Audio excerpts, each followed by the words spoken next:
자, 동마들이야. 안에 남들에게 선물이야.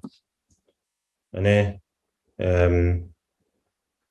섬지需要的 첩지도 다 가상 영감의 생계 중로 중단 하려 마당 대신도 지想那个 这边给中共党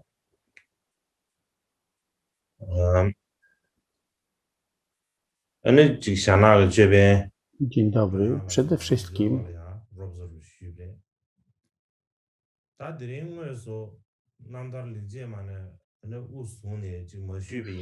chciałbym przywitać się z wami wszystkimi.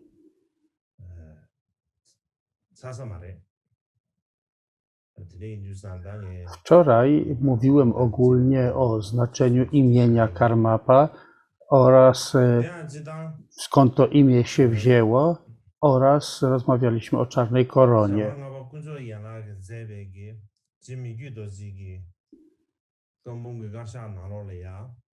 Gdybym jednak nie rozpoczął teraz tych autobiograficznych zwrotek zwanych dobre czyny, gdybym tego nie zaczął, to nigdy nie ukończylibyśmy tych wiosennych nauk.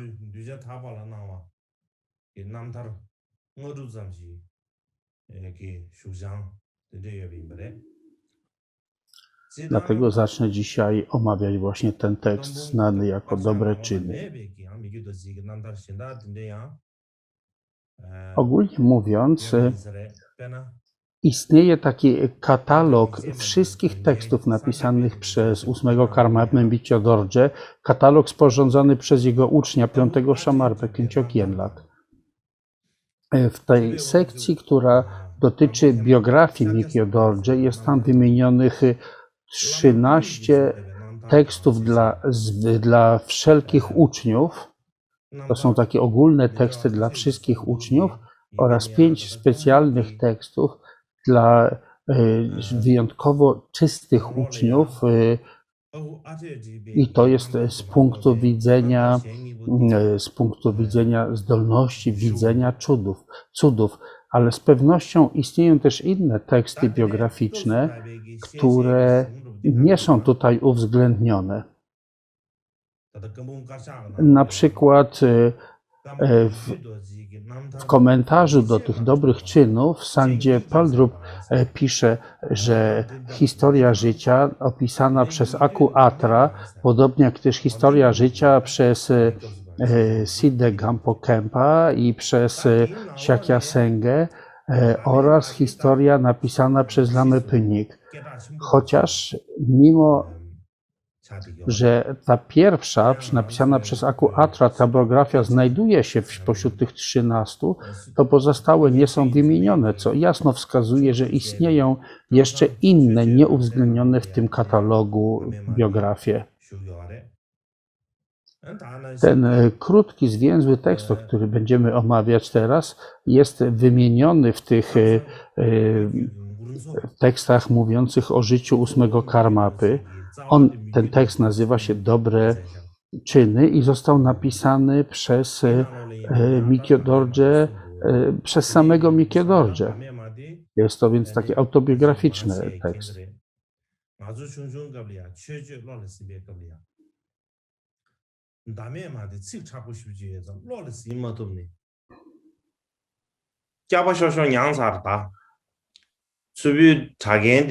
I również pewna edycja tego tekstu Dobre czyny znajduje się także w pierwszym tomie tak zwanych dzieł zebranych Michyodorje, który to tekst był przygotowany przez Situ Chekijungne.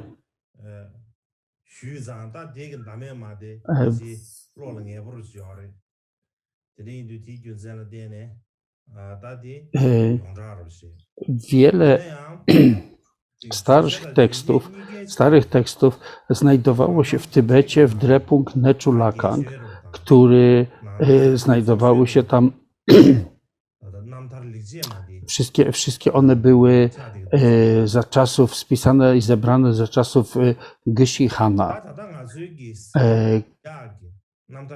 Kiedy jednak ten Tselakang, klasztor Tselakang z Kongpo, gdzie były przechowywane tak zwane czarne skarby Karmapy, kiedy ten klasztor miał być zniszczony, to udało się przenieść wszystkie te teksty do centralnego Tybetu, do tak jak to opisane jest w autobiografii Wielkiego Piątego Dalaj Lamy. Kiedy ja byłem jeszcze w Tybecie, wyrażałem swoje zainteresowanie, składałem prośby do Departamentu Trung Yaksi i do odpowiednich też władz autonomicznego regionu tybetańskiego.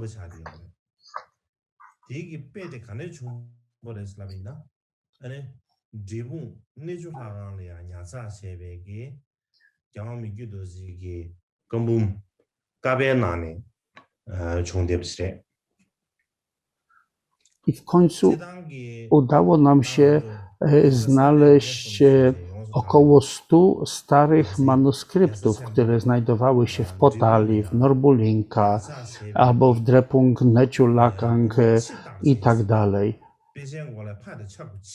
W tym czasie osoba, która włożyła najwięcej pracy w przeglądanie tych tekstów, był to Khenpo Loyak z klasztoru Tsurpu. W tym czasie znaleźliśmy stare wydanie zbioru dzieł, zebranych dzieł czwartego Shamarpy, które były napisane złotym atramentem.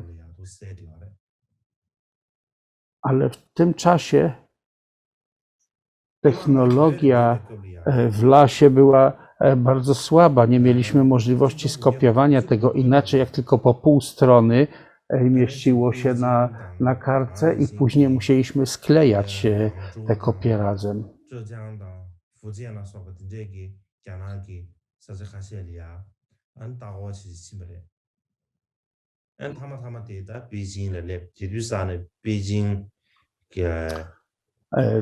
Tu, jak chwilę wcześniej powiedziałem, bardzo zależało mi na tym, żeby te teksty skopiować i staram się o to, żeby były one za jakiś czas wydane wszystkie w formie elektronicznej, tak żeby każdy miał do tego dostęp.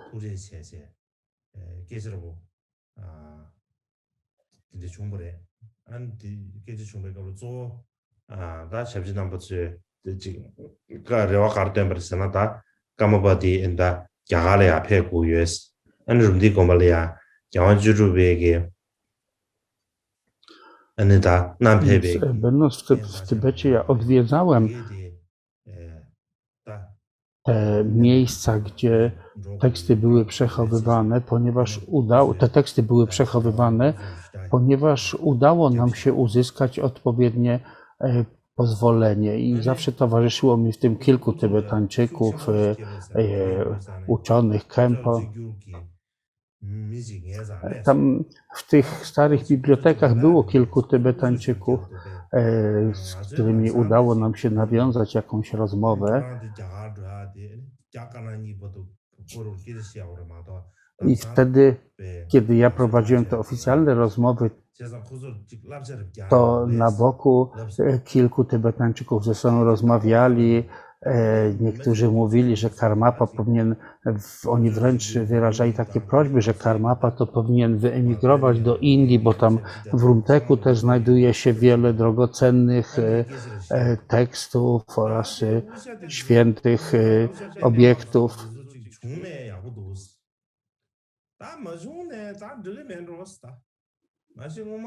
I czasem nawet próbowali mnie w ten sposób pytać. Mówił ktoś na przykład: słuchaj, jesteśmy tylko we dwóch, powiedz szczerze, czy zamierzasz wyjechać do Indii? Ale też jednocześnie mówili, są teraz dyplomatyczne rozmowy między Indiami a Chinami, może ty mógłbyś pomóc, mógłbyś negocjować.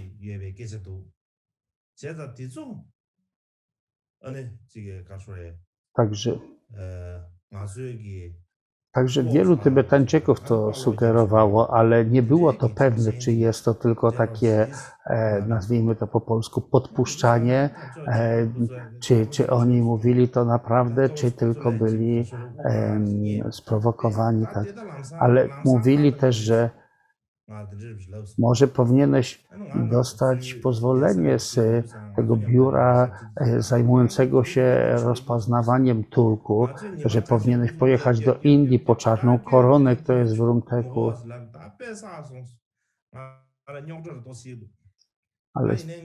Ale dzięki takim spotkaniom i rozmowom udało mi się odwiedzić wszystkie stare te biblioteki w Drepung i w innych klasztorach.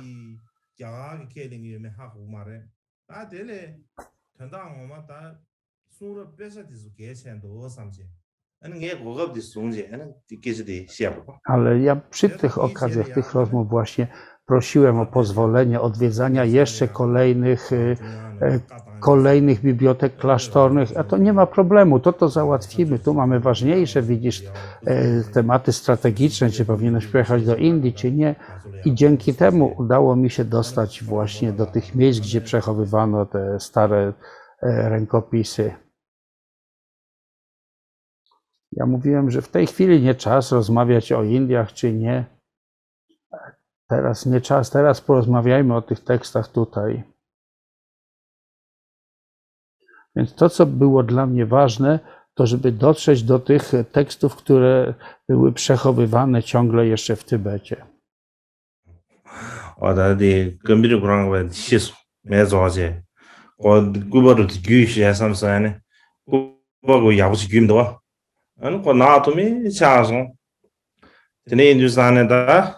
No jest, wszystko wskazuje na to, że za chwilę pojawi się obraz i dźwięk.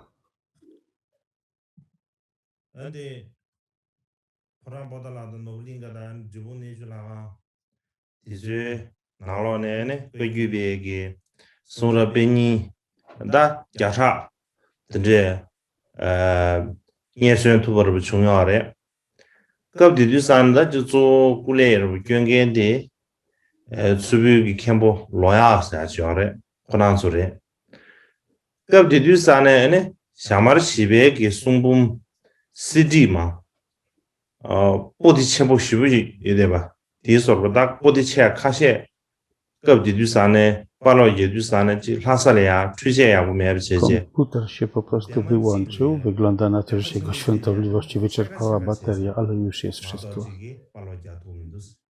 ane palo ajab sedu sane ane pin chumi ane phazu jar kwa je chungare ta tin nalo ne pesa mangoji ane chilo ne be reg tum gemne. Więc spośród tych tekstów znalezionych w lasie bardzo cenne były te czwartego Shamarpy Rinpoche, zbiór dzieł zebranych. One były tak jak powiedziano, były napisane złotem rękopisy.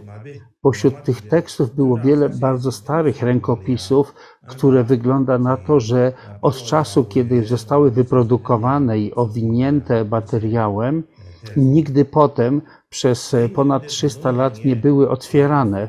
Wiele z nich było zapieczętowane taką czerwoną pieczęcią. Khenpo Loyak, który się tym zajmował, on był kampą, a więc traktował to z niezwykłym takim podejściem do świętości, z taką wielką uwagą i troską.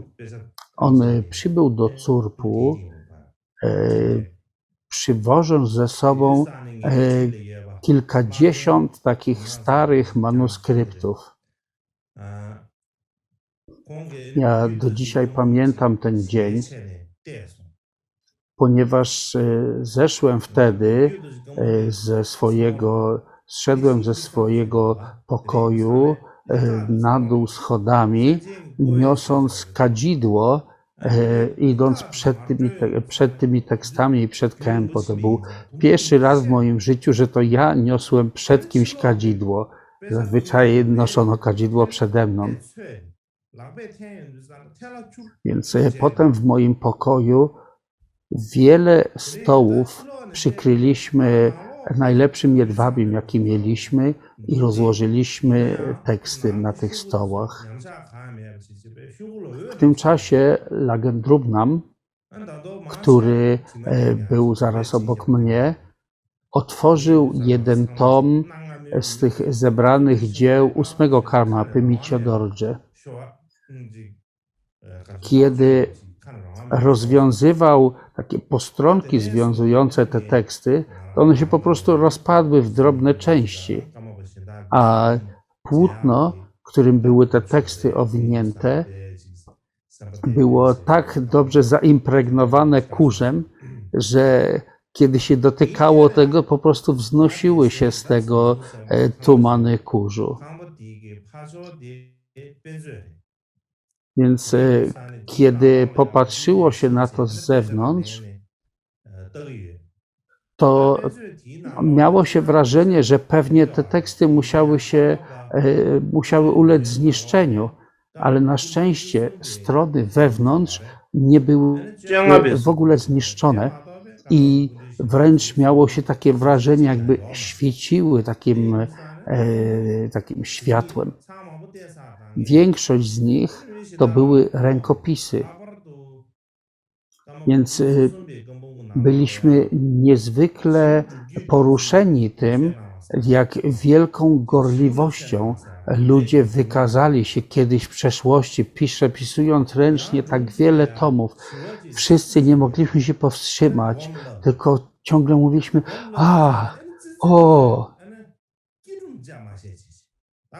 I od tego czasu zawsze z radością podchodziłem do tego, kiedy udało mi się czytać jakieś teksty Micyo Dorje albo innych karmapów. Do tego czasu, zanim te teksty do nas przyszły, ja w końcu mogłem korzystać tylko z tych ksiąg, które mieliśmy w Curpu. Ciągle tam przebywałem, w tej bibliotece klasztornej ciągle czytałem te teksty, ale mieliśmy tam jedynie zbiór tekstów 13 Karmapy i 15 Karmapy. Nie było żadnych tekstów innych karmapów. Więc te dwa zbiory tekstów 13 i 15 Karmapy w kółko czytałem i byłem tym podekscytowany. W szczególności w zbiorze tekstów 13 Karmapy była taka historia opisana pod tytułem Dharma nauczana małą myszkę Drubdziu Tenzin, w której było opisanych wiele historii, jak 13 Karmapa nauczał tę mysz medytować, ale ponieważ nie była ona w stanie siedzieć w medytacji ze skrzyżowanymi nogami, to dlatego on przygotował dla niej, zrobił taki pas medytacyjny zrobiony ze źdźbła trawy i obwiązał tym mysz w ten sposób, że była w stanie siedzieć w pozycji medytacyjnej. Naprawdę zawsze cieszyłem się czytając tę historię. Ale to jest tak tylko parę wspomnień z przeszłości, którymi teraz się dzieje. W każdym razie, mimo że noszę imię Karmapy, noszę tytuł Karmapy, to nawet ja nie miałem możliwości czytania tekstów kadziupów z przeszłości. No tym bardziej jak zwyczajni mnisi czy świeccy ludzie mieliby mieć taką szansę. Teraz, obecnie, mnóstwo tych tekstów jest dostępnych, dlatego wy, uczniowie, powinniście się uważać za wielkich szczęśliwców. Wszyscy musicie nie zmarnować tej doskonałej okazji. Jest bardzo ważne, żebyście wszyscy studiowali. W tym tekście znanym jako Dobre Czyny, który znajduje się też w katalogu 5 Shamarpy, w katalogu dzieł zebranych 8 Karmapy, Te dobre czyny są sklasyfikowane pod nieco innym tytułem. Ten sam tekst jest tam znany pod tytułem jako autobiografia Karmapy Mitjo Dorje. Ale to jest naprawdę tylko po to, żeby móc dobrze odnaleźć, wiedzieć o czym ten jest, ponieważ faktycznie jego tytuł to jest właśnie dobre czyny. Ale jest kilka powodów, dla których tak jest tak, że nazwano ten tekst jako autobiografia Mitjo Dorje.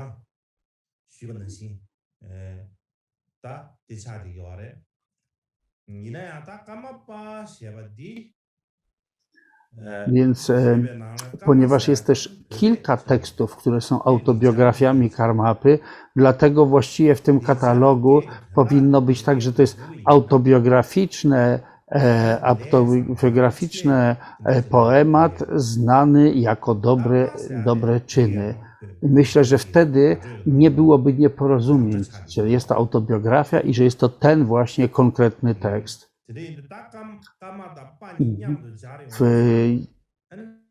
W języku tybetańskim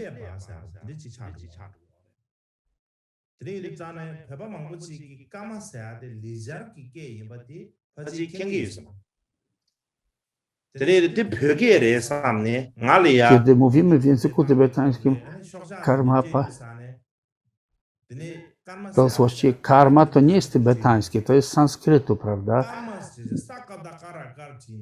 Gdybyśmy to z sanskrytu przetłumaczyli na tybetański, to faktycznie karma znaczy le, czyli działanie, a pa to z gramatyki tybetańskiej oznacza po prostu taka końcówka personifikująca, więc Karmapa to jest osoba, która ucieleśnia działanie, ucieleśnia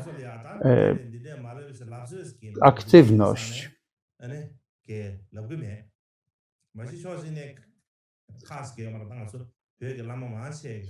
Ale wielu Tybetańczyków, znaczy po tybetańsku po prostu pisze się używając tybetańskich liter, tybetańskiego alfabetu,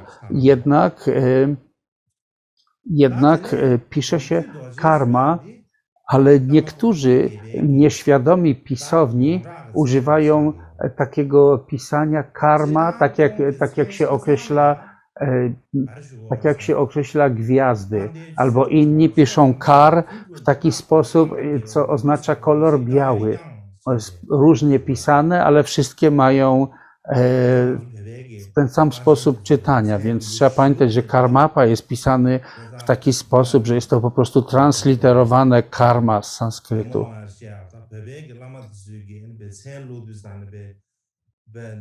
Więc jak Tybetańczycy niektórzy myślą, że jest to tybetański wyraz, to próbują go pisać po tybetańsku, ale tak nie jest, to jest sanskrycki wyraz.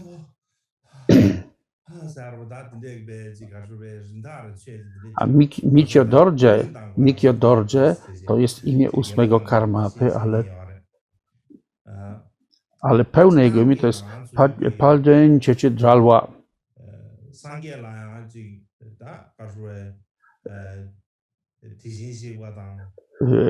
Więc wielcy tybetańscy lamowie mają, ten Palchecie Dżidżama to jest tylko część takiego długiego imienia. Wielcy tybetańscy lamowie mają bardzo, bardzo długie imiona. Także jeśli chodzi o jeśli chcesz wypowiedzieć pełne imię tybetańskiego wysokiego lamy, to musisz naprawdę nabrać głębokiego oddechu, żeby na jednym wydechu to wypowiedzieć. To jest po prostu za długie.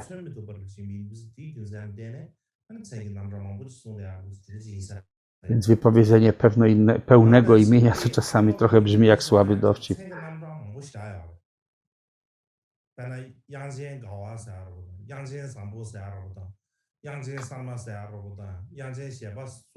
Kiedy z kolei określamy imionami Buddów, to zwykle są takie długie tytuły Tathagata, taki, a taki, tak i na końcu dopiero imię własne. Powód tego jest taki, że samo krótkie imię nie może w pełni ukazać wszystkich właściwości tej przebudzonej istoty. Dopiero takie długie imię dopiero wykazuje przynajmniej główne spośród tych właściwości.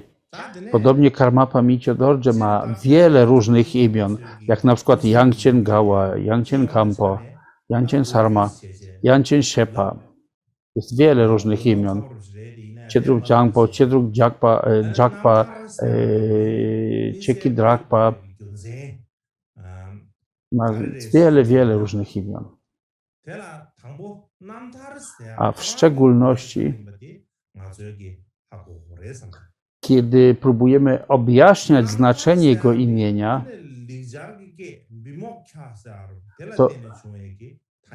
to jest cały komentarz wyjaśniający znaczenie imion 8 Karmapy, ale nie mamy teraz czasu, żeby go omawiać.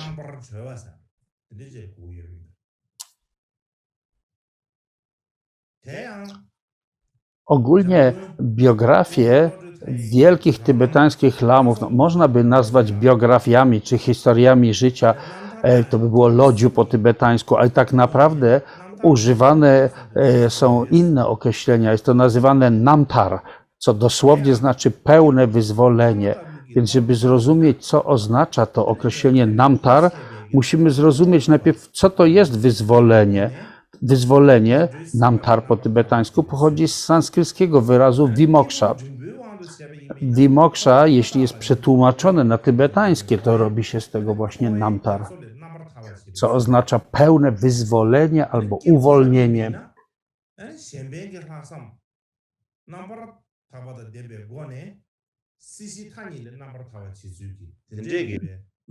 Na przykład w tej autobiografii, czyli też auto-namtarze Lodrotaje, wielkiego Jamgona Kongtrula Lodrotaje, jest powiedziane, że można mówić o takich 3 rodzaje biografii. Dla zwyczajnych ludzi, dla takich o wyższym zrozumieniu i dla tych najwyższych.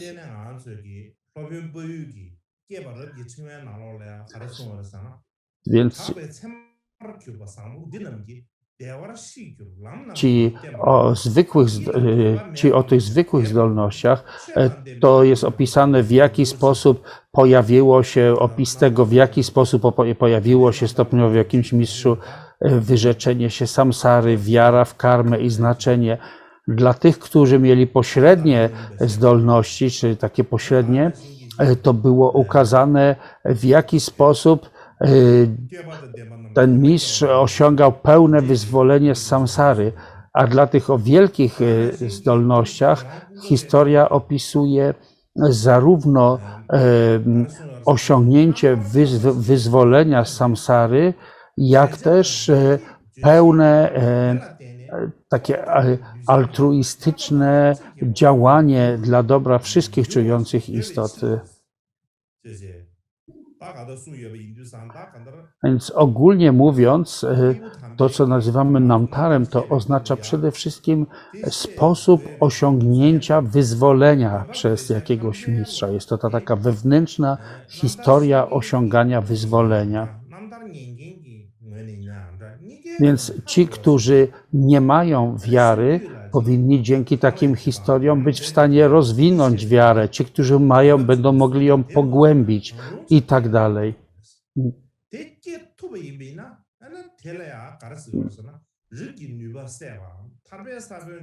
Więc na przykład Acharya Arya Shurapada w Jatakach powiedział, że takie historie są nauczane po to, żeby dla tych, którzy są pozbawieni wiary, dać możliwość obudzenia w sobie wiary. Po to są nauczane historie życia i wyzwolenia.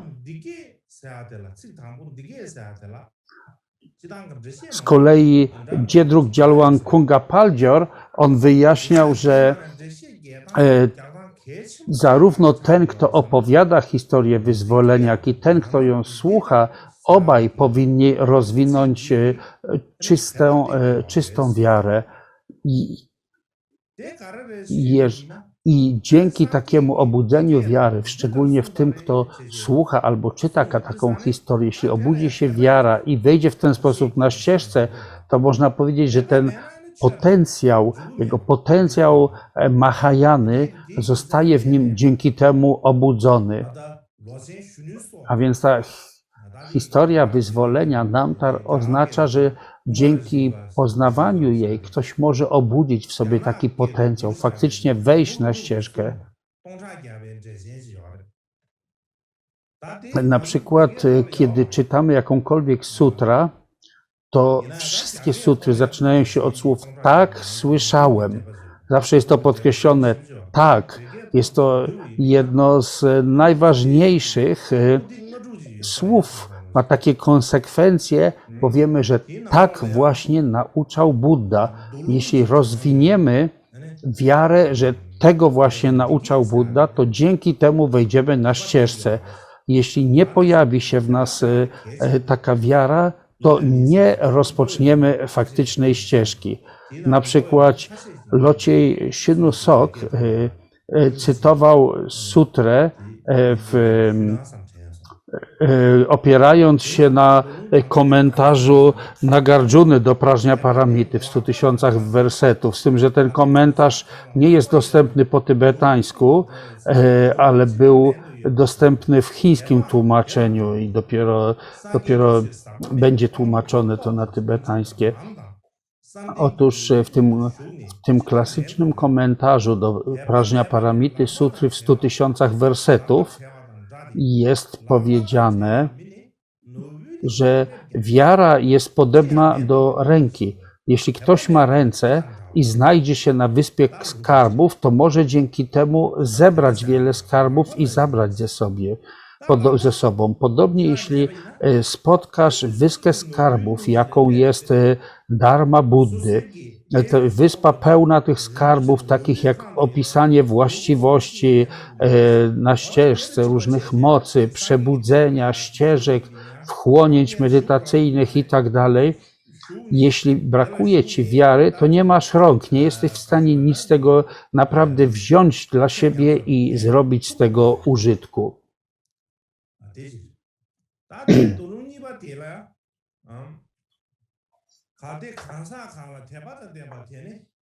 Jest wręcz w tym komentarzu powiedziane, że jak nie ma rąk, to nawet jednego z klejnotów nie będzie w stanie zabrać z tej wyspy skarbów.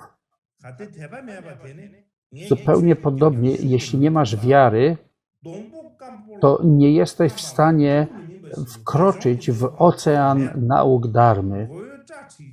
Ktoś, kto nie ma wiary, nie będzie w stanie osiągnąć owoców duchowej ścieżki. Oczywiście, że niektórzy mogą golić włosy, nosić szaty dharmy, ale jeśli brakuje im wiary, nie będą w stanie tak naprawdę wkroczyć w ocean mojej dharmy. Tak nauczał Buddha.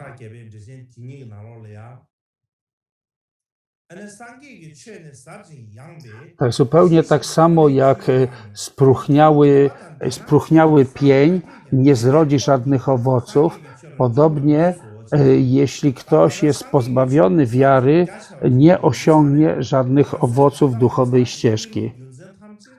Więc mimo, że niektórzy golą włosy, noszą szaty dharmy, czytają wiele sutr, są bardzo uczeni, mogą dysputować, odpowiadać na pytania, ale jeśli nie mają prawdziwej wiary, nie osiągną żadnych przebudzonych właściwości. Więc ten sam komentarz do sutry Prażnia Paramity w 100 000 wersetów mówi, że najważniejszym warunkiem, który jest konieczny do wkroczenia na ścieżkę dharmy, jest właśnie wiara. Ten sam komentarz do sutry w 100 000 wersetów mówi: Dharma Buddów jest niezwykle głęboka i może być ogarnięta czy zrozumiana tylko przez Tathagatów. Ale jeśli ktoś posiada wiarę, to dzięki mocy wiary będzie mógł wkroczyć do tej dharmy, do dharmy Buddy i będzie w stanie przejść ścieżkę. A więc powiedziane, że dharma Buddy jest tak głęboka, że Nie możemy jej zrozumieć tylko przez logikę czy analizę, ale dzięki mocy wiary będziemy wierzyć w to, co Buddha powiedział i będziemy w stanie wkroczyć na ścieżkę. W końcu urzeczywistnimy całą dogłębną i rozległą dharmę. Z tego powodu wiara jest niezwykle istotna dla początkujących. Ten komentarz również odnosi się do tego, że po tym, gdy Buddha osiągnął przebudzenie, najpierw był proszony przez Boga Brahmę o obracanie kołem dharmy, o nauczanie. I w pierwszej chwili Buddha powiedział, że zwykli ludzie nie będą w stanie zrozumieć dharmy, bo ona jest tak głęboka i tak trudna do znalezienia i dlatego nie będzie nauczał. Takie było pierwsze postanowienie Buddy, ale dopiero kiedy Brahma po raz drugi prosił Buddę, wówczas Buddha pomyślał, wszyscy Buddowie nauczali dharmy po to, żeby prowadzić czujące istoty, a więc również ja muszę uczynić to samo. I przyrzekł wówczas, że będzie obracał kołem dharmy i wtedy właśnie, w tej chwili Buddha powiedział do Brahmy następujące słowa. Dzisiaj ukażę ten smak czy zapach nektaru wszystkim tym, którzy posiadają wiarę. Będę ich nauczał dharmy. I w tym komentarzu jest powiedziane, że zwraca ten komentarz uwagę na to, że przecież Buddha nie powiedział tym wszystkim, którzy są szczodrzy, będę nauczał dharmę. Nie powiedział również, że wszystkich tych, którzy utrzymują etyczną samodyscyplinę albo którzy mają wchłonięcie medytacyjne. Nawet nie powiedział tym wszystkim, którzy mają inteligencję, prażnię. Zamiast tego powiedział tym wszystkich, którzy posiadają wiarę. Niech oni się cieszą, ich będę nauczał. Jaki jest powód tego? Ta prawdziwa dharma jest głęboka i subtelna. Jest poza możliwością zrozumienia, na przykład przez wyliczanie, przez cyfry czy liczby, jest niemożliwa do ogarnięcia intelektem. Więc nawet ci z najwyższą inteligencją nie mogą jej zrozumieć, ponieważ w pełni może być ona pojęta tylko przez wszechwiedzę. Zwykli ludzie nie mogą zrozumieć, nie mogą uchwycić prawdziwego znaczenia dharmy. Dlatego właśnie tym początkowym warunkiem, który umożliwia wkroczenie na ścieżkę i później przejście ścieżki, jest właśnie wiara. Dopiero kiedy ktoś będzie miał wiarę, będzie w stanie naprawdę wkroczyć w dharmę. A ci, którzy są na przykład tylko szczodrzy, albo są w stanie tylko utrzymywać etyczność, etyczną samodyscypliny, nie będą w stanie wejść tak naprawdę na ścieżkę dharmy, wkroczyć w dharmę. Z tego powodu powiedział, wszyscy ci, którzy mają wiarę, będą się cieszyć w tym znaczeniu, że ich będzie nauczać. Tak właśnie jest to wyjaśnione w komentarzu do Prażnia Paramity. Z tego poziomu wiara jest niezwykle ważna dla początkujących. Dzisiaj wszędzie się słyszy, wszyscy mówią, ja to muszę najpierw sprawdzić, muszę to przemyśleć, ale i myślą, że będą mogli zrozumieć prawdziwą naturę i prawdziwą dharmę tylko przez pseudologikę. Ale naprawdę jest to co najmniej trochę aroganckie. Główna rzecz, kiedy myślimy o wierze, dotyczy tego, czy ten ktoś, czy ta osoba, czy ta osoba, co do której możemy rozwinąć wiarę, Nieważne, czy posiada, czy pochodzi z jakiejś wysokiej, specjalnej rodziny, czy z bardzo zwykłej rodziny, czy jest kimś, kto jest przewodnikiem wielu mnichów i mniszek, kto jest sławny z tego, że ma wielu uczniów, albo że jego historia życia jest długa i rozbudowana, czy niezwykle prosta. Naprawdę najważniejsze jest to, że historię życia i wyzwolenia, ten namtar wielkich mistrzów powinny wyraźnie ukazać i wyjaśnić ich właściwości tych mistrzów jako brak przywiązania do samsary. Ale tu nie wystarczy tylko brak przywiązania do światowych spraw, nie wystarczy sama tylko inteligencja jako uczonego, nie wystarczy, że ktoś medytował przez bardzo wiele lat. Ważne jest to, czy ich zewnętrzne postępowanie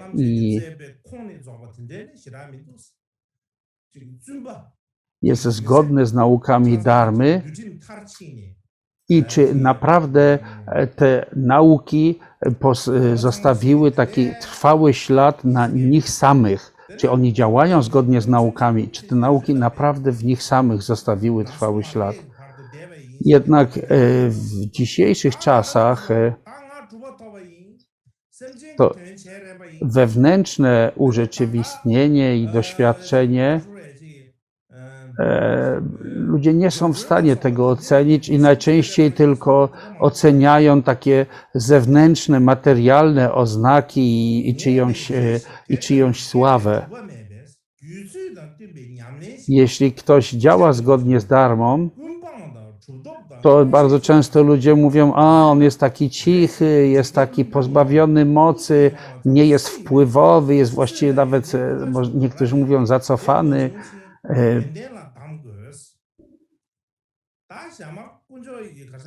Inni z kolei, jeśli robią cokolwiek strzeli im do głowy, którzy najpierw mówią, a potem myślą, wyglądają na bardzo odważnych, ale gdybyśmy spojrzeli, co mówi na ten temat na przykład szósty szamar, Garwang Cheki Wangchuk, mówi w ten sposób. Myślę, że wielu ludzi, wielu ludzi mówi, że praktykują dharmę, ale jeśli czyjeś wewnętrzna praktyka, zewnętrzne postępowanie i właściwości nie odpowiadają sobie, to ja im nie wierzę. Czyli to zewnętrzne postępowanie i wewnętrzne właściwości sobie nie odpowiadają, to ja im nie wierzę.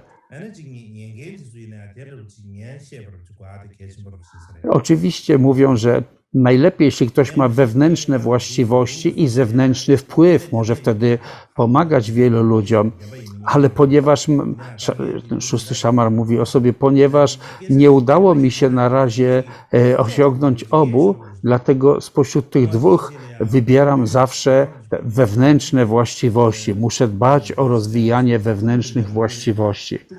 Ale oczywiście jest wielu takich, którzy udają urzeczywistnionych joginów. Jeśli jednak to wewnętrzne doświadczenie nie idzie w ślad za tym, to nie ma to głębszego znaczenia. Jest taka historia, nie wiem, czy ona jest prawdziwa, czy nie, ale słyszałem ją od kogoś.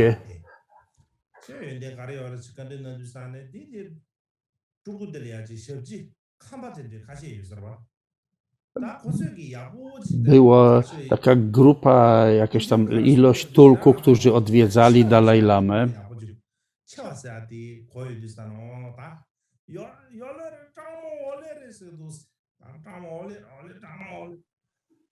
I Dalaj Lama powiedział do tych tulków, jakie są właściwości wielkiej istoty.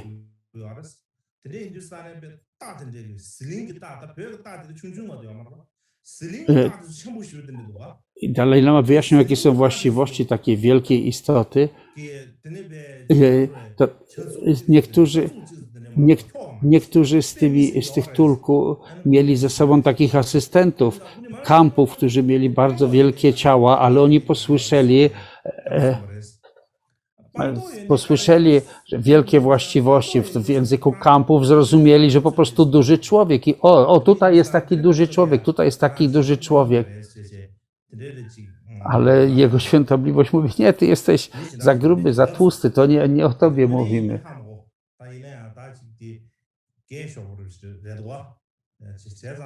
Niektórzy mówili, to jest wielki człowiek, bo on potrafi nawet unieść konia na plecach.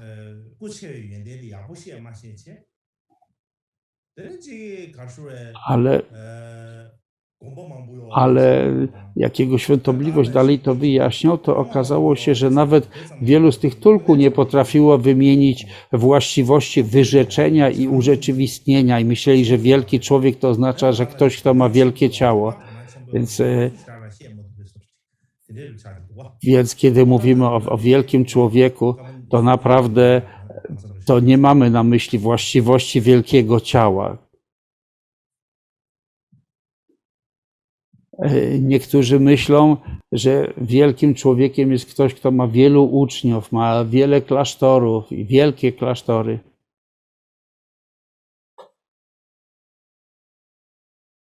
Ale nie mówią o tym, jak wiele ktoś ma miłującej dobroci i współczucia. Okej, teraz będziemy mieli 30 minut przerwy. 마무트네 수정샤인 안델레야 당기 권도 남다 리제 마스야게 남타 고르데네 도두지 슈심베 왕도 땅네 다 리제 마스 베게베게 된다로디 안데지레스 제시 슈비미나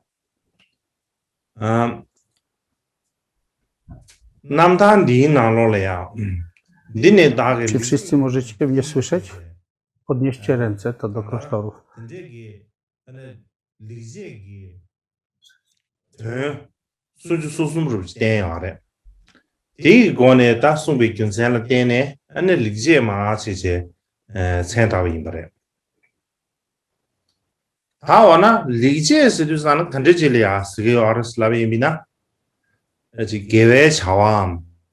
Więc teraz będę kontynuować od miejsca, gdzie przestałem. Więc mówiłem trochę o znaczeniu tych historii wyzwolenia, Namtar, historii życia i wyzwolenia. Więc dlaczego ten konkretny tekst jest nazywany dobre czyny? Powód jest taki, że w tym Namtarze są przywołane 33 czyny, o których autor, czyli 8 Karmapa mówi, myślę, że to jest jeden z moich dobrych czynów. I w ten sposób wylicza 33 takie dobre czyny. A więc właściwie co to jest dobry czyn?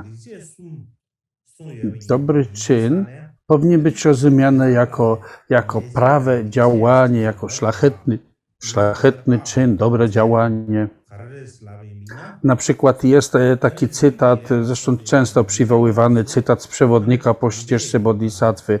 Dobre czyny nagromadzone przez tysiące kalp, takie jak dawanie czy składanie darów Buddom i tak dalej. Również w Abhidharma Kosi jest powiedziane, że 3 rodzaje dobrych czynów są 3 oczyszczającymi środkami. Niegodziwości czy nieszlachetne działania ciała i tak dalej są przeciwieństwem tych dobrych czynów.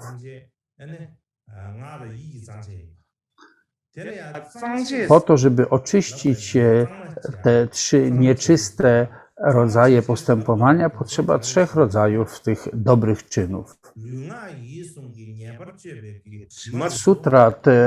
W sutrach Buddha nauczał o tych 3 rodzajach negatywnych czy szkodliwych działań, czy też 3 rodzajów postępowania oraz ich przeciwieństwo, to znaczy 3 rodzaje właściwego czy dobrego postępowania, dobrych czynów. Ten powód, dla którego te złe czyny są nazywane złymi czy negatywnymi, a dobre dobrymi, dlatego jest taki, że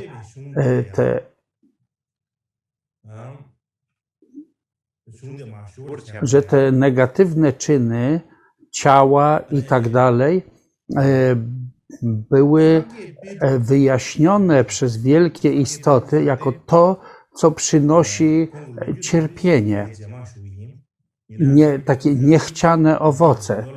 I dlatego są nazywane złymi czy szkodliwymi działaniami. W przeciwieństwie do tego, to co nazywamy tymi dobrymi czynami, to przez te wielkie, przebudzone istoty jest nazywane tymi dobrymi czynami, bo przynosi właśnie takie rezultaty, jakich byśmy chcieli. Więc i one są tym, co oczyszcza te negatywne czyny. Na przykład dobre działania ciała oczyszczają ciało, dobre działania mowy oczyszczają mowę, a dobre działania umysłu oczyszczają umysł. Powód, dla którego powinny być one nazywane tym, co oczyszcza, jest taki, że ciało, mowa i umysł są zakryte, czy też są splamione szkodliwym, negatywnym działaniem. I ponieważ właśnie te rodzaje działania muszą zostać porzucone.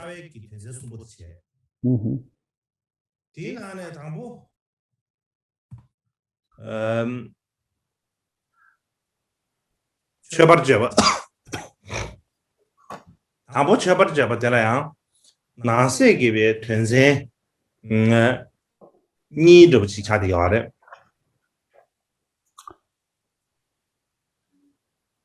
Ten tekst, istnieje taki komentarz przez Sanjay Paldrup napisany do tych dobrych czynów u swojego karmapu. I pomyślałem, że będę wyjaśniać to zgodnie ze strukturą tekstu wyjaśnioną w tym komentarzu. Tutaj są 3 części. Po pierwsze jest wyrażenie hołdu i zobowiązanie się do napisania takiego tekstu. Po drugie sama natura tego namtaru, czyli tego życia i wyzwolenia. I wreszcie podsumowanie. To są 3 główne części. Pierwsza spośród nich to jest to okazanie hołdu wielkim istotom.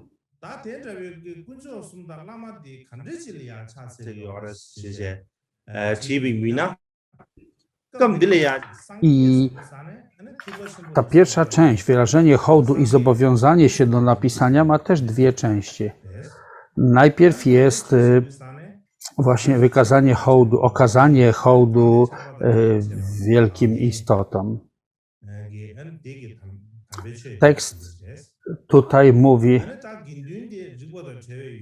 tym, którzy mają niezrównane współczucie 3 klejnotom i wszystkim lamom z szacunkiem wyrażam hołd. Więc mówiąc najpierw w takim ogólnym sensie, komu wyrażamy tutaj hołd? Otóż wyrażamy hołd tutaj 3 klejnotom i lamom. Jeśli ktoś zapytałby, co to są 3 klejnoty i co to są lamowie, którym wyrażamy pokłon, to oczywiście jest tutaj Buddha, który tak jak w Mahajanie jest opisywany jako ktoś, kto ma naturę 3 kai. Prawdziwa dharma to jest prawda o wygaśnięciu, która jest wolnością od przywiązania, i prawda o ścieżce, która prowadzi do wolności od przywiązania. I Mahayana Sangha to są te szlachetne istoty, które mają właściwości mądrości i wyzwolenia. I jeśli chodzi o lamów, to są wszystkie te istoty, tak jak wspaniały guru 8 Karmapy, Sanjay Nyempa Druptop, czyli pierwszy Sanjay Nyempa Rinpoche i tak dalej. Więc zamiast rozpocząć od razu od pisania głównej części tekstu, autor najpierw wyraża tutaj ten hołd.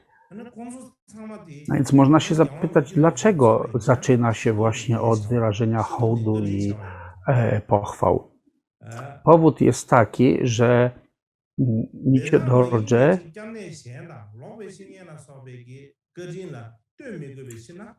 w tym i w przyszłych żywotach jako wielki cel miał to, aby ochraniać wszystkie czujące istoty, gdziekolwiek jest przestrzeń, od nieskończonego cierpienia. Wszystkie istoty w całej przestrzeni, od całego i czuł, że musi przynieść tym istotom zarówno doczesne, jak i ostateczne szczęście i to, co najlepszego mógłby dla nich zrobić. A aby mogło się to stać, całkowicie zależy to od takich sprzyjających okoliczności, którymi są właśnie współczucie i dobroć, jaką otrzymujemy od 3 klejnotów i od lamów, dzierżycieli linii. Ponieważ Gyalwang Karmapa Micho Dorje nie miał potrzeby, nie miał powodu opierać się na jakichkolwiek innych obiektach schronienia, fałszywych duchowych nauczycielach i tak dalej. Dlatego mówi, że dobroć tych 3 klejnotów i jego lamów jest niezrównana. Ogólnie w Tybecie wszyscy autorzy, niezależnie cokolwiek by pisali, to na początku tekstu po to, żeby uniknąć wszelkich przeszkód i po to, żeby być w zgodzie z tymi, można powiedzieć, z tą dobrą tradycją, cokolwiek pisali, zawsze zaczynali od hołdu dla Buddów, Bodhisattvów i lamów. Ogólnie jest powiedziane, wyjaśnione w naukach Kadampów, w ich ustnej tradycji, że cokolwiek dobrego się robi, powinno się rozpocząć najpierw od wyrażenia czy złożenia ofiar 3 klejnotom i wyrażenia im hołdu. Jeśli najpierw wykonamy coś takiego, to nie powinniśmy mieć żadnych przeszkód w ukończeniu tych szlachetnych czy dobrych działań. A więc jest to po to, żeby usunąć możliwe przeszkody i po to, żeby uzyskać to błogosławieństwo i inspirację do ukończenia tego dobrego czynu. Z tego właśnie powodu najpierw wyraża się ten hołd 3 klejnotom i lamom. Tak jest właśnie wyjaśnione w tradycji Kadampów. Następna część to jest zobowiązanie się autora do napisania tekstu i to ma właściwie 5 podczęści. Najpierw to jest takie ukazanie takiej pełnej skromności czy pokory postawy, później potem ukazanie, w jaki sposób to jest dla tych, którzy mają wiarę, później zasadniczy punkt, później odrzucenie tego, co jest niewłaściwe i usunięcie wszelkich sprzeczności. Więc pierwsza linijka zaczyna się wszystkie, rdzennego tekstu, zaczyna się tak, wszystkie istoty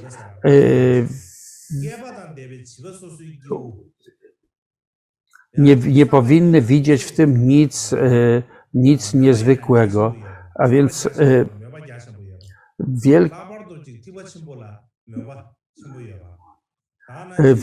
wielkie istoty, które same są uwolnione od zaciemnień i które porzuciły to, co jest do porzucenia, dla nich nie potrzeba wyjaśniać takich nauk, jak w tym tekście. Dlatego jeśli one by na to spojrzały, to nie widzą w tym nic niezwykłego, nic takiego szczególnego.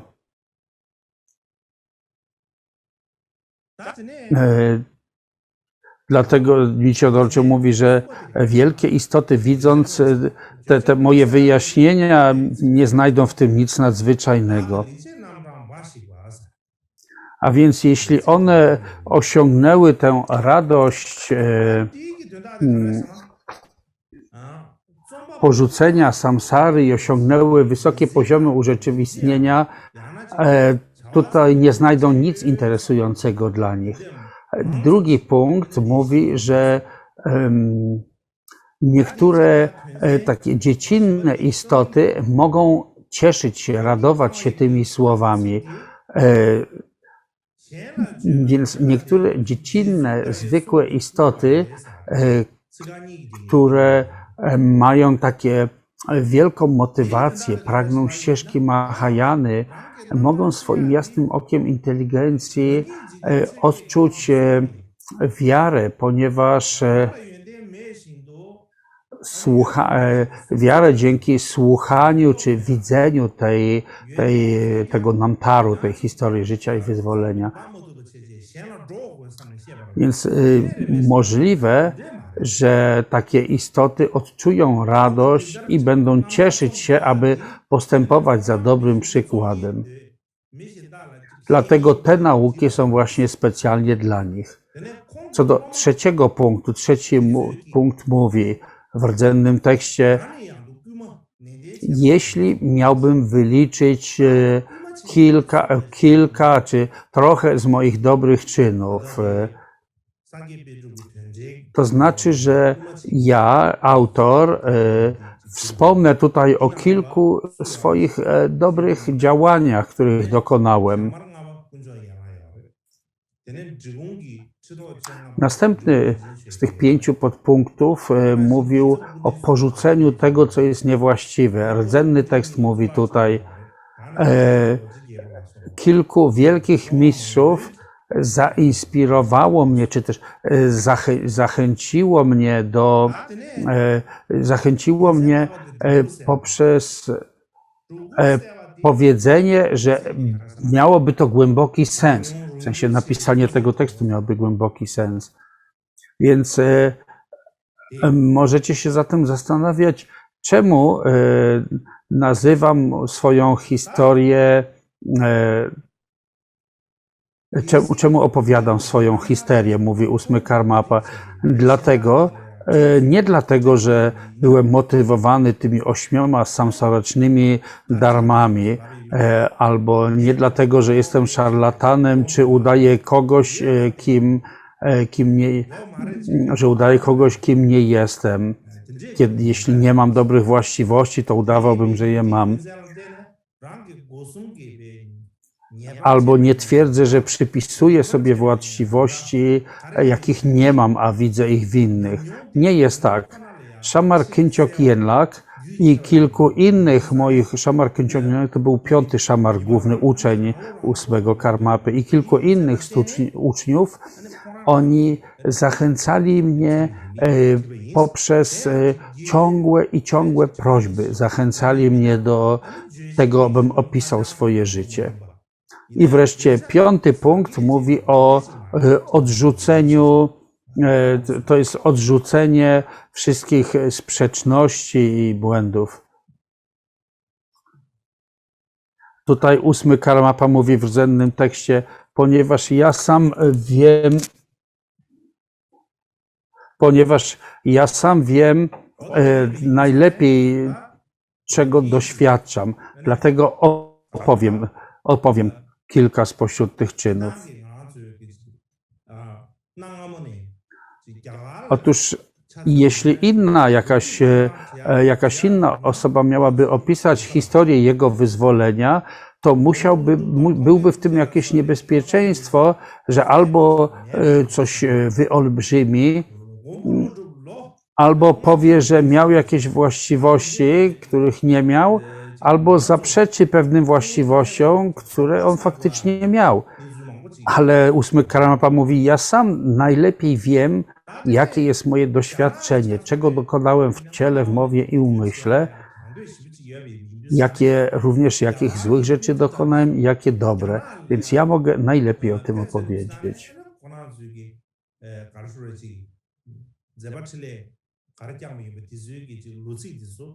Michio Dorje mówi, że jeśli mielibyście się zastanawiać, czy ten tekst będzie czymś takim niezwykle długim, to on uspokaja, mówi, nie, ten tekst jest krótki, ma tylko kilka krótkich, ale bardzo głębokich i rozległych punktów. Tak jak na przykład w Indiach, jak są historie mówiące o tym, o takich mistrzach jak Asanga czy Vasubandhu, na przykład o Nagarjunie jest powiedziane, że żył 600 lat. Dla nas wydaje się to niemożliwe, ale w dawnych czasach, tak jak na przykład w Chinach czy w innych miejscach, ludzie byli bardzo podekscytowani, bardzo entuzjastyczni co do poznawania historii życia takich mistrzów. Więc na przykład indyjscy uczeni, kiedy udawali się do Indii, to tam przykładano dużą wagę do zapisywania dokładnie historycznie, kiedy, w jakim czasie, w jakim miejscu się działo, ustalanie dokładnych szczegółów. Na przykład również Tybetańczycy bardzo się interesowali takimi historiami życia. Gdyby na przykład Atisha nie przybył do Tybetu, to prawdopodobnie w Indiach w ogóle nie zostałaby żadna jego historia życia i wyzwolenia. W Indiach nie było takiego stylu i nie było zainteresowania tym. Natomiast to dzięki właśnie zainteresowaniu Tybetańczyków powstała, czy została spisana taki Namtar, czyli ta historia życia i wyzwolenia, dzieło Atishi. Więc większość historii wyzwolenia pisanych przez uczniów, większość takich historii pisanych przez uczniów to się zajmują tylko wychwalaniem właściwości lamów, mówią o ich cudownych właściwościach, ale nie zajmują się takimi faktami historycznymi. Na przykład Gyalwai Yungtingpa, prawda, w początku linii Karmapów opisuje, że nie mam żadnego nagromadzenia wielkich czynów, ale mówi w mojej biografii, nawet gdybym nie miał takich właściwości, a napisałby, ludzie by może myśleli, że jestem kimś wielkim, ale byłoby to nieprawda.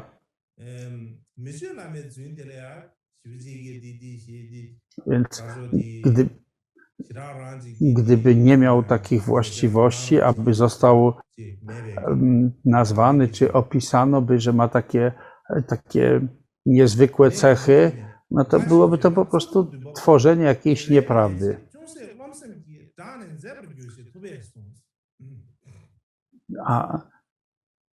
Więc można powiedzieć, że łatwo by było tak powiedzieć, urzeczywistniłem pustkę, widziałem takie czy takie bóstwa. Takie deklaracje jest łatwo składać. Albo na przykład, że urzeczywistniłem białą, rozległą przestrzeń, albo urzeczywistniłem znaczenie dźwięku A w tradycji Dzogchen. Ale jeśli kłamiesz w taki sposób, to można powiedzieć, że na duchowej ścieżce jesteś skończony. Przypisywanie sobie właściwości jakiejś takiej właśnie niezwykłej, wyższej istoty, tak naprawdę w Tybecie to nie było czymś, czym ludzie by się specjalnie interesowali, nie lubili słuchać takich historii.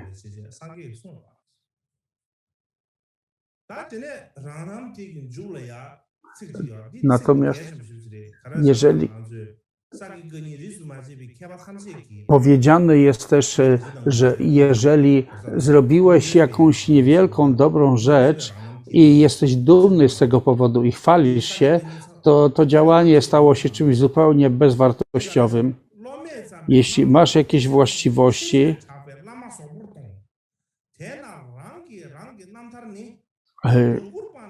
i znajdujesz kogoś, komu mógłbyś opowiedzieć, pochwalić się swoimi właściwościami, mógłbyś powiedzieć, a zrobiłem to i tamto, codziennie byś opowiadał nową historię,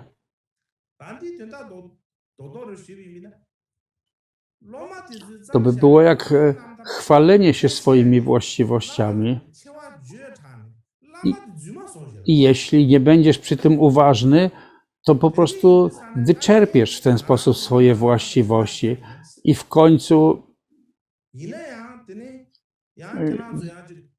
końcu naprawdę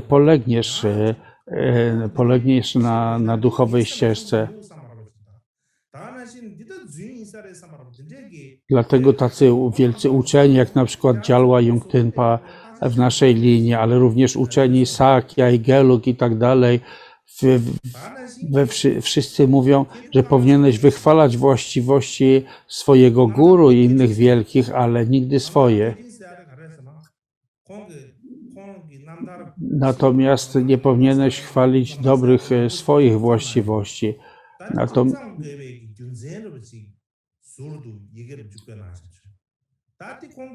Natomiast jeżeli jesteś pewien, że ukazanie jakichś swoich właściwości będzie naprawdę pożyteczne dla uczniów, to wtedy możesz to zrobić, ale nie wyolbrzymiając niczego.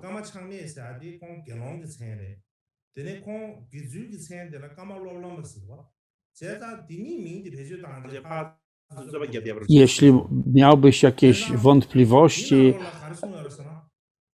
to miałbyś wątpliwości, czy to może przynieść pożytek, czy nie, to lepiej przyjrzyj się temu, przeanalizuj i może lepiej jest tego nie ujawnić. Karma Chagme Rinpoche na przykład też opisuje wiele zewnętrzne, wewnętrzne i sekretne namtary, czy historie życia i wyzwolenia różnych mistrzów.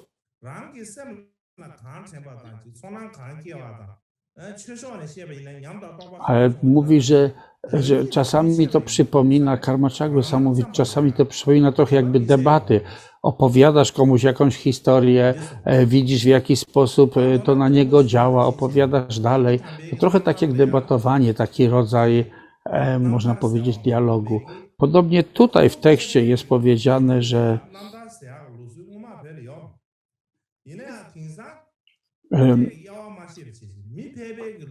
jeżeli opowiadasz o jakichś właściwościach, to można powiedzieć, że tutaj nie ma sposobu, żeby sprawdzić prawdziwość danych słów, bo nie ma logicznego uzasadnienia, czy ktoś faktycznie posiadł takie czy inne wewnętrzne cechy.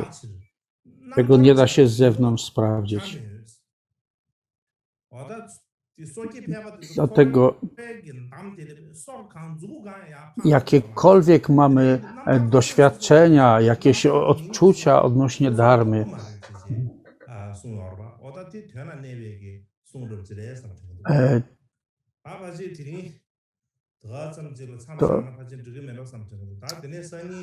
pamiętajmy, tutaj przepraszam, fragment został przegapiony przeze mnie, ale kiedy mówimy o tych namtar, tych historiach życia i wyzwolenia, to pamiętajmy, że to nie są historie pisane przez zwykłych ludzi. Wtedy nie byłyby to namtary, nie byłyby historie wyzwolenia. Współcześnie z kolei znajdujemy też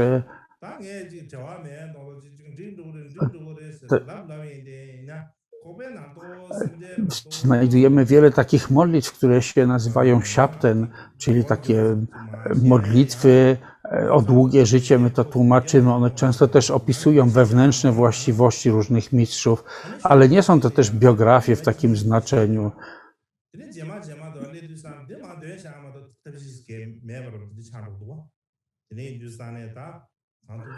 Myślę, że dzisiaj poprzestaniemy już na tym, więc doszliśmy do tego, że będziemy mogli zacząć omawiać te dobre czyny. Więc jutro omówię pierwszy z tych dobrych czynów. Niektórzy ludzie mi mówią, masz tylko 21 dni czy 30, a jest 35 dobrych czynów. Niektórzy mówią, naprawdę, wiesz, masz ilość dni i ilość tych czynów nie zgadzają się. Co masz zamiar z tym zrobić? Ale ja wciąż jeszcze trochę się waham. Nie wiem, czy to jesteśmy w stanie naprawdę zrobić. Z jednej strony, jeśli będę zbyt szczegółowo omawiać, to nie dokończymy, ale jeśli będę robić zbyt powierzchownie i krótko, to będę taki nieusatysfakcjonowany, że nie wszystko wyjaśniłem, więc musimy w jakiś sposób wypośrodkować. No a teraz będziemy recytować modlitwy dedykacji na dziś.